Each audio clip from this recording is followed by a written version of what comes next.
Bayangkan momen itu. Lautan yang terbelah, terbuka menunjukkan jalan yang dapat diseberangi.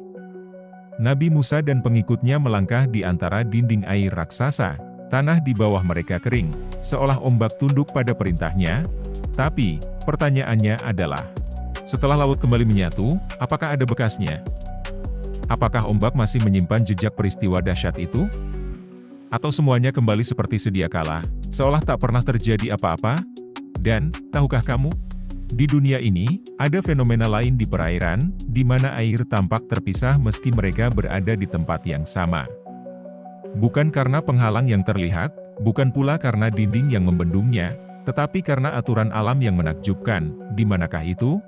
Tonton video ini sampai habis untuk tahu jawabannya.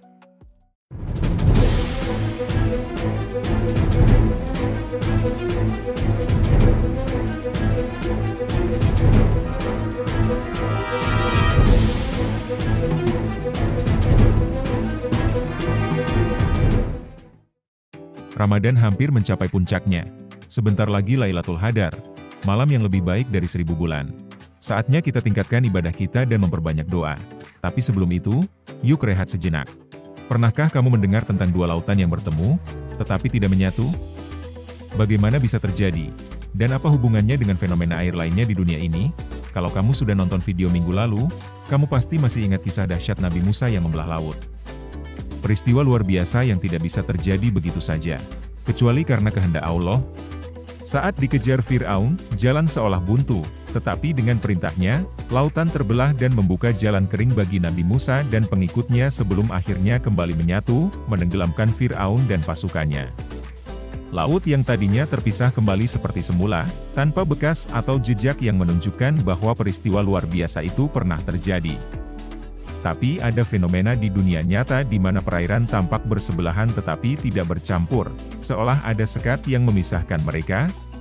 Salah satu contohnya adalah pertemuan antara Samudra Atlantik dan Pasifik di Drake Passage, Cape Horn. Terletak di ujung selatan Amerika Selatan, Cape Horn menandai titik daratan paling selatan di benua ini. Dari kejauhan, air dari kedua samudra tampak bercampur, tetapi jika diperhatikan lebih dekat, perbedaan warna terlihat cukup jelas.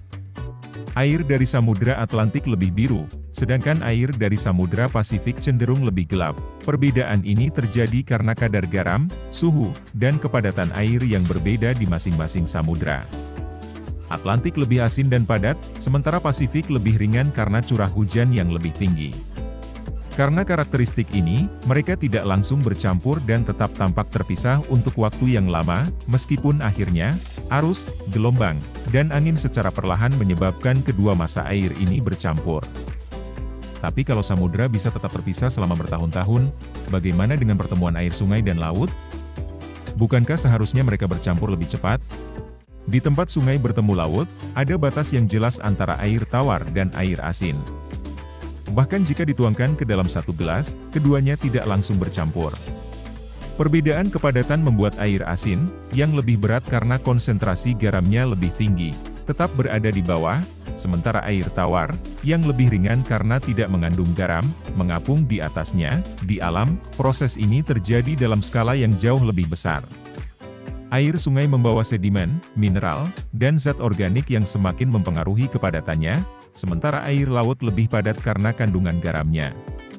Akibatnya, perbedaan densitas ini menciptakan zona transisi alami, di mana kedua jenis air tidak langsung menyatu, melainkan membentuk lapisan stratifikasi air yang bertahan hingga arus, gelombang, dan faktor lingkungan lainnya mempercepat pencampuran. Fenomena ini bisa kita lihat di banyak muara sungai besar, seperti Amazon atau Sungai Nil. Lapisan-lapisan air yang terbentuk bisa bertahan dalam waktu lama, tergantung pada kondisi lingkungan di sekitarnya. Bahkan, di beberapa tempat, batas ini tetap terlihat jelas dalam waktu berbulan-bulan. Allah Subhanahu wa Ta'ala telah menyebutkan fenomena ini dalam surat Ar-Rahman ayat 19-21. Ayat ini menjelaskan bahwa pemisahan ini adalah salah satu nikmat yang Allah berikan kepada manusia. Jika air laut yang asin sepenuhnya bercampur dengan air tawar, manusia tidak akan mendapatkan air minum yang sehat. Sebaliknya, jika air sungai sepenuhnya bercampur dengan air laut, tidak ada air yang cukup kuat untuk membunuh bakteri dan menjernihkan udara. Fenomena air yang terpisah ini hanyalah satu dari banyak keajaiban yang terjadi di sekitar kita. Tapi, kalau air saja bisa memiliki batas yang tak kasat mata, apakah ada hal lain di dunia ini yang juga memiliki sekat yang tak terlihat, tapi tetap ada? Tulis pendapatmu di komentar, jangan lupa like, subscribe, dan share jika kamu suka konten seperti ini. Hidupkan lonceng notifikasi supaya nggak ketinggalan video terbaru dari Lingkari.Institute.